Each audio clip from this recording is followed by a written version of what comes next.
Assalamu alaikum warahmatullah. Dr. Likarma from Ireland. I hope you're all well. This is my, I think, last video on the GP recruitment 2025 application process. For your guidance and help, I have made a list of videos according to the topics on the ICGP website. Uh, and I have guided you कि आप site पे जाएं और कैसे आपने जाके application को open करना है, कैसे किक टॉपिक को देखना है, किन चीज़ों पे आपने ज़्यादा कंसंट्रेट करना है। मेरे वो भाई और मेरे कॉलीग्स जो पाकिस्तान से आईएमसी के साथ और इस प्रोसेस में हैं कि वो आयरलैंड में फ्यूचर में आना चाहते हैं, this is a golden opportunity for you if you are having a 75 euro as a budget. Go for it, attempt this exam, and let's see what you get an outcome from this. It's in terms of learning, in terms of the actual result of the test. अच्छा, मैं last topic पे हूँ application test के ऊपर अब, जिसमें दो type of pool of questions आएंगे। मैं इस पर थोड़ा सा एक्सप्लेन करूँगा। पहली वीडियो में मैं बता चुका हूँ कि कौन सा पूल आपको कहाँ पे अटेंड करना चाहिए। थोड़ा सा दोबारा गाइड करूँगा, थोड़ी सी टेक्निक्स भी बताऊँगा।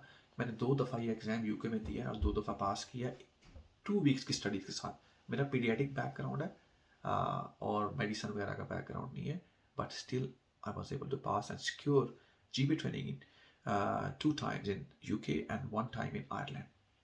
तो इसलिए ये टेस्ट जो है ना, ये टेक्निक बेस्ड है।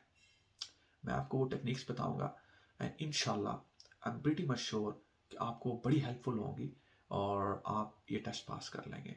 कंपटीशन तो होता है, सीट्स थोड़ी हैं, कैंडिडेट्स ज़्यादा हैं, but do focus on the techniques इंशाल्लाह। अच्छा, coming back to the topic, let's come to the situational judgement question first.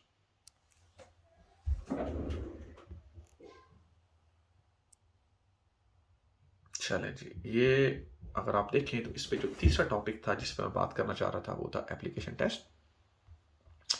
ये पार्ट है आपकी एप्लीकेशन ए का, स्टेज 1 का।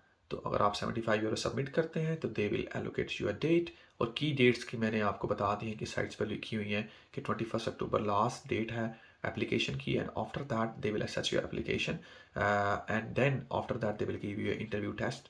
ये जो क्लिनिकल टेस्ट है ये, इसकी आपको डेट देंगे और 31 अक्टूबर है, और आपको टाइम एलोकेट करेंगे, आपको पूरा गाइड करेंगे। आपको मैंने पहली वीडियो बना दी है स्टार्ट में कि आपको मतलब बताएंगे कि सॉफ्टवेयर भेजेंगे, ईमेल भेजेंगे, आप उसको इंस्टॉल करेंगे, आपका पूरा चेक करेंगे, प्री टेस्ट चेक वगैरह सारी चीज़ें वो आपको करेंगे। अच्छा, कमिंग बैक टू दैट, मैंने बताया था कि यहाँ पर इन्होंने लिखा हुआ है 35 से सिचुएशनल जजमेंट, इसका 30% वेट है, इसलिए मैं कह रहा हूँ इस पर आपने ज़्यादा फोकस करना है। पहली टेक्निक ये है कि इस वाले पोर्शन पे आपने ज़्यादा फोकस करना है। रफली 2.5 आवर का होगा एक्चुअल टेस्ट, और 3 घंटे का होगा सब कुछ मिला के, ब्रेक्स मिला के, सारा कुछ मिला के, प्री चेक्स मिला के, ऑलमोस्ट 3 आवर्स। अच्छा, इन्होंने 35 सिनेरियोज लिखे हुए हैं, but actually when I attend the online session this year I think 40 scenarios, 85 minutes हैं इसके। मेक श्योर 85 मिनट्स 40 सिनेरियोज आप किस तरह डिवाइड करते हैं।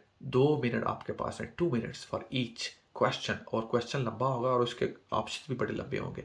2 किस्म के इसमें क्वेश्चन आपसे पूछे जाएंगे। नीचे मैं क्वेश्चन की ना जो इन्होंने आईसीजीबी वालों ने दी है, इसकी सैम्पल टेस्ट दिया, उसको भी मैं डिस्कस करूँगा। उसके ऊपर फिर आपको बताऊँगा आपको टेक्निक्स क्या होती हैं इसके ऊपर। अच्छा, सबसे पहला जो क्वेश्चन है रैंक ऑर्डर करना, ये ही सबसे ट्रिकी और टेक्निकल क्वेश्चन है, and this type of question will kill your time. ये मेरी चीज़ याद रखिएगा, इसको ना भूलिएगा। यूके में अगर आप एमएसआरए एग्ज़ाम दे रहे हैं या इधर दे रहे हैं, ये जो रैंक वाले क्वेश्चन होते हैं ना, यही सबसे ट्रिकी होते हैं, यही से आपको सबसे ज़्यादा डिफ़िकल्ट लगते हैं, एंड यही क्वेश्चन आपका टाइम वेस्ट करते हैं। तो इसलिए इन चीज़ों में गौर कीजिएगा। आपने जो भी ये रैंकिंग वाले क्वेश्चन करने हैं, सबसे बेस्ट उसके बाद 2-2.5 मिनट आपके पास, आपने इसको करना है, करके आगे निकलना है। नहीं निकलेंगे, आपके अगले क्वेश्चंस का टाइम जाता रहेगा। और होता यही है कि 10% क्वेश्चन डिफ़िकल्ट होते हैं इसमें। तो अगर आपके 10% वो क्वेश्चन पहले आ गए जो डिफ़िकल्ट है, तो आप क्या पता वो 85 मिनट्स में से 60 मिनट्स पहले 10-15 क्वेश्चन में ही ज़ाया कर दें 1 घंटा, और अगले के लिए आपके पास टाइम ही ना बचे। और नेगेटिव मार्किंग नहीं है इस एग्ज़ाम के अंदर, तो be careful. So you have 2.5 minutes. ठीक है, जो क्वेश्चन डिफ़िकल्ट लगता है, नहीं समझ आ रही, मूव ऑन। अगर कुछ समझ आ रही है तो उधर ही उसको रैंक्स को आप कर दें, ऑर्डर कर दें, और आगे मूव करें, ताकि जो आपके आसान क्वेश्चन है, ख़ास तौर पे जो सेकंड टाइप ऑफ क्वेश्चन है जिसके अंदर आपने बेस्ट ऑफ 3 चूज़ करना है, वो आसान होते हैं। उसके लिए आपके पास टाइम बच जाए। रैंक ऑर्डर से जो दूसरे क्वेश्चन है टाइप के ये एसजेटी के अंदर, वो बेस्ट ऑफ 3 वगैरह आपने मल्टीपल चॉइस जो बेस्ट ऑफ 3 है वो चूज़ करने होते हैं, वो आसान होते हैं कंपैरेटिवली। तो उसके लिए आप टाइम बचाएं। रैंक ऑर्डर वाले क्वेश्चन को जो है ना वो बड़े तरीके से और आप जितनी जल्दी हो सकता है करने की कोशिश करें, और यही वो ट्रिक है एग्ज़ाम पास करने का। अच्छा, टाइम मैनेजमेंट और ट्रिक मैंने आपको बता दिया इस एग्ज़ाम का। ये वाला एग्ज़ाम है, आई एम प्रीटी श्योर आपको इसमें मसला नहीं होगा। इसमें भी टाइम मैनेजमेंट यही होता है, जो डिफ़िकल्ट क्वेश्चंस हैं उनको move on move on move on. 60 question इसमें हो गए, 60 मिनट्स हैं, और आई थिंक इसके क्वेश्चंस जो है उन्होंने बताए थे कि अराउंड 60 क्वेश्चंस हैं इसके। I am not sure about that now. 50 single best question ये लिखे हुए हैं। तो 60 मिनट्स हैं, तो 1-1.5 मिनट का आपके पास 1.25 मिनट का टाइम होगा। तो आपने उसके अंदर इतना लंबा लंबा सिनेरियो पढ़ना होगा, आधा मिनट सिनेरियो पढ़ते पढ़ते आपका गुजर जाएगा। मेक श्योर करें कि इसकी प्रैक्टिस करें कि सिनेरियो के अंदर आपने कैसे जल्दी उसको पढ़ना है और उसके अंदर की इन्फॉर्मेशन को नोट डाउन करना है, वो मैं नीचे बताऊंगा जब ये सैम्पल क्वेश्चन खोलता हूँ। अच्छा, 50 क्वेश्चन हैं, उसके अंदर आपने बस करते जाना है, इसको करते जाना है। 50 के 50 आपने करने हैं 60 मिनट्स के अंदर, क्योंकि नेगेटिव मार्किंग नहीं है। अगर आप नहीं अटेम्प्ट करेंगे तो आपका क्वेश्चन ज़ाया हो गया। That is the trick. बहुत से लोग फिर भी इसको मिस कर जाते हैं। एंड पे जी मेरे 10 रह गए, मेरे 20 रह गए। क्यों रह गए? अगर आपको एक क्वेश्चन समझ नहीं आ रहा, जो भी क्वेश्चन का आंसर जेल में आ रहा है, tick on that, move on. क्या पता अगले क्वेश्चन आपके लिए आसान हो और शुरू में डिफिकल्ट हो और आपके पास टाइम ना हो। और होता ये करते ऐसे हैं कभी कभी ना, ये शॉर्ट स्टेप देते हैं क्वेश्चन का स्टार्ट के अंदर। लोग बड़े लेजी होकर आराम से करते हैं, और आखिर में जो 20 क्वेश्चन होते हैं उनका स्टेप बहुत बड़ा होता है, मतलब 4-4 लाइन का क्वेश्चन होता है। तो लोग उसमें फिर ना बिल्कुल पैनिक हो जाते हैं। Do practice on the screen. Screen के ऊपर प्रैक्टिस करें और टाइम रख के प्रैक्टिस करें, और इस तरह प्रैक्टिस करें कि आपने सारे क्वेश्चंस करने हैं। And don't be relaxed, comfortable by doing question. बहुत अलर्ट रहें और जितना टाइम बचा सकते हैं बचाएं। यही ट्रिक टेक्निक है इसको पास करने की। नॉलेज इसमें कम आपको हेल्प करेगा, मगर टेक्निक सारे क्वेश्चन करने की ही आपको हेल्प आउट करेगी इस टाइप ऑफ एग्जाम के अंदर। इवन यूके और इधर जिधर भी आप कर लें। अच्छा, इन्होंने सैम्पल दिया है, सैम्पल के ऊपर मैं आता हूँ, फिर उसके ऊपर थोड़ा सा डिस्कस करता हूँ। लेट्स से ये क्वेश्चन है, आपके पास 2 मिनट है, आपने 2 मिनट के अंदर इस क्वेश्चन सारे को पढ़ना है। यहाँ पर जो टर्म चलती है ना, SHO चलता है, इंटर्न हाउस जॉब वाले को कहते हैं SHO। उस इंटर्नशिप के बाद जो जूनियर जॉब होती है, और उसके बाद रजिस्टर होता है, फिर सीनियर रजिस्टर होता है, फिर कंसल्टेंट होता है। 4 कैटेगरीज के ऊपर आपको क्वेश्चन आएंगे सिचुएशनल जजमेंट के अंदर। इंटेग्रिटी, प्रोफेशनलिज्म, एम्पैथी, और साथ आपका जो है कम्युनिकेशन या वर्किंग प्रेशर को कोप करना। ठीक है। अच्छा, इन्हीं टॉपिक्स के ऊपर आपने ध्यान देना है। सबसे टॉप पे पेशेंट सेफ्टी होती है। मैं आपको इसका क्लू दे देता हूँ। अगर आप इस टाइम को पढ़ें, आप देख लें कि उसने अगर हम पाकिस्तान के सिस्टम के वाले से देखें, तो हम सबसे पहले क्या करेंगे? अगर कोई बंदा मतलब हमारी कोई ट्रेनिंग असेसमेंट के अंदर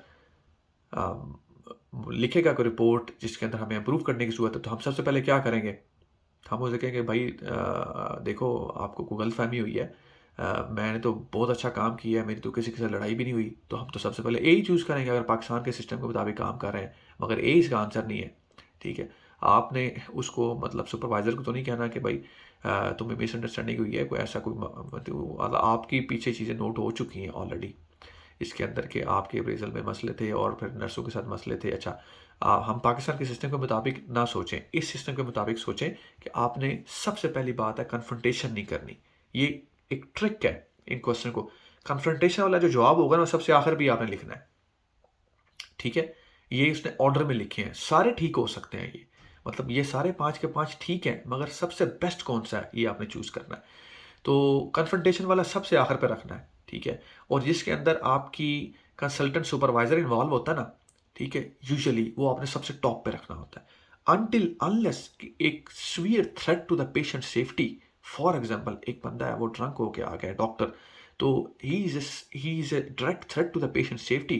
At that stage, you need to take the ownership and you need to take that person to the side, not to let him to go to the patient, the side room में ले जाएं, उसको बोलें कि how you feeling today, I feel like that you are drunk this and that and I want you to go home safely to go and attend your GP whatsoever. If is not looking safe you need to make sure you ask for taxi और whatever. अच्छा, ये है आप direct involvement हो रहे हैं। उसके बाद आप सुपरवाइजर को, उसके बाद सीनियर को इन्वॉल्व करें। ये वो क्वेश्चन, ये वो टाइप ऑफ क्वेश्चन है जहाँ पर पेशेंट की सेफ्टी को डायरेक्ट थ्रेट है, तो उसके ऊपर आप डायरेक्ट इन्वॉल्व होते हैं। वो क्वेश्चन जिनमें पेशेंट सेफ्टी को डायरेक्ट थ्रेट ना हो, इनडायरेक्ट थ्रेट हो, जैसे इस क्वेश्चन में, उसमें आप सबसे पहले सुपरवाइजर को इन्वॉल्व करते हैं, अपने क्लिनिकल सुपरवाइजर को, अपने कंसल्टेंट को, उसके बाद अपने सीनियर को अगर कोई है, उसके बाद जिस कंसर्न बंदे के साथ आपका स्टेम चल रहा है क्वेश्चन का, उसके साथ इन्वॉल्व करते हैं। तो ये आप देख लें, इस पर गौर करें इस क्वेश्चन के ऊपर। मैंने बता दिया है कि 2 types of situation you need to keep in your mind, that if it is a direct threat to the patient, then you have to take an ownership first and then involve the senior and the consultant. Address the issue yourself first, make sure that threat has been diffused, and then take further action. Speak to the consultant, speak to supervisor.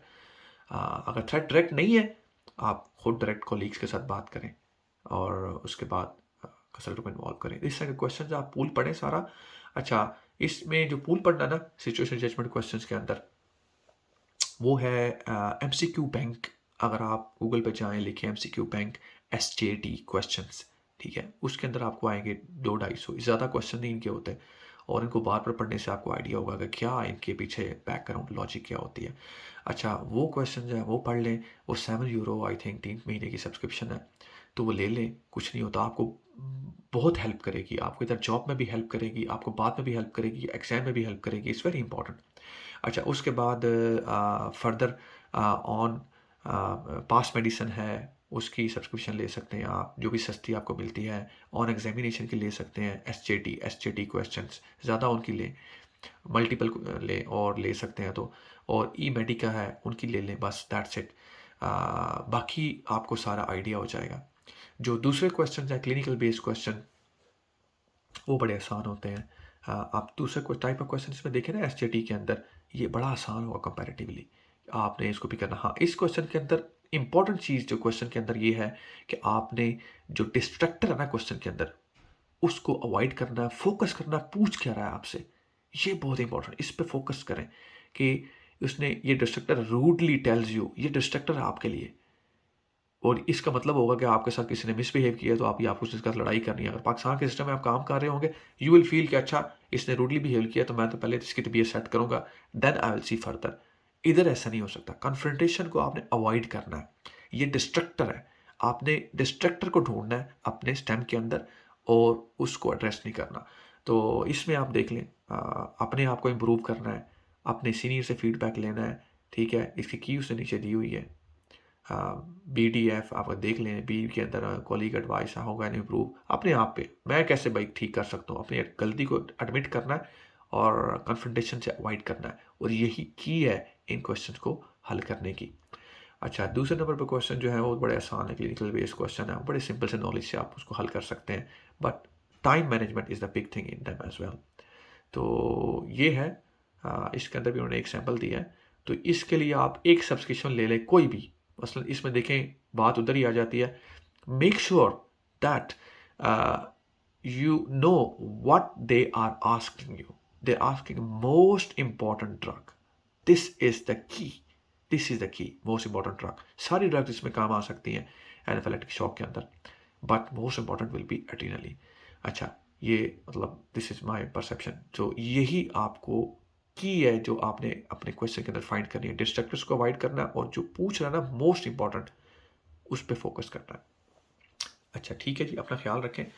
I hope कि आपको इन चीज़ों का कुछ ना कुछ techniques का समझ आ जाएगी। इसको बार बार सुने and then share with your colleagues, and I keep on doing more videos on the other training specialties and other stuff, even the other health systems, UK, Australia, New Zealand. तो अपने college को कहें इसको channel को join करें। It takes a lot of time to make the video, specially मैं weekend पे बैठा हूँ अभी फैमिली से हट के, just to guide you guys. If you have any further question, do let me know and join this channel for future videos. अपना ख्याल रखें जी, अल्लाह हाफिज़।